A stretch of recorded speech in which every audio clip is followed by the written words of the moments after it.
Hi, welcome to another episode of Hot Takes. Now, Edinburgh City Council has been warned by a charity not to do what it's planning to do.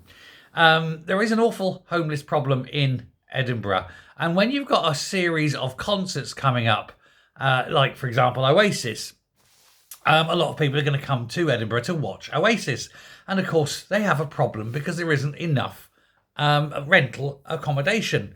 And one of the reasons there's not enough rental accommodation is because half the rental accommodation in Edinburgh is filled up with homeless people. And so what happens is this: the local council get all the homeless people it's currently got in these rooms, puts them on a bus, sends them off to Glasgow for a week, and then rents out. And then, the hotels then rent out these rooms at a much higher rate than the council are paying to those people coming to see the gigs.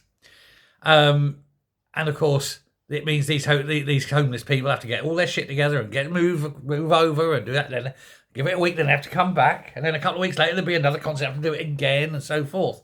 And they're saying this is wrong, and it is wrong.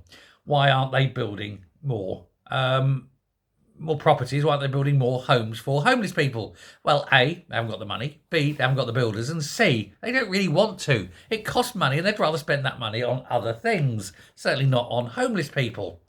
But of course, it's now pretty bad. Well, the charity Shelter is warning that these people shouldn't be moved out just because Taylor Swift is going to Edinburgh, kind of thing.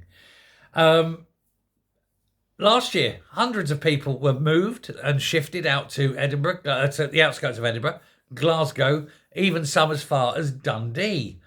But with the national housing shortage, this is becoming increasingly more difficult, and even places like Glasgow and Dundee are struggling to take the Edinburgh overspill.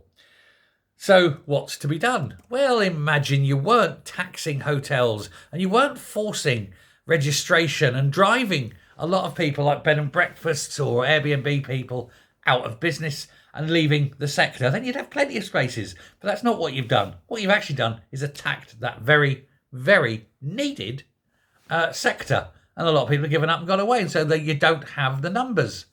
It's amazing. It's almost as though the SNP haven't got a clue what they're doing. But there we go. People still vote for them, and it's a wonder why. Anyway, thanks very much. Bye.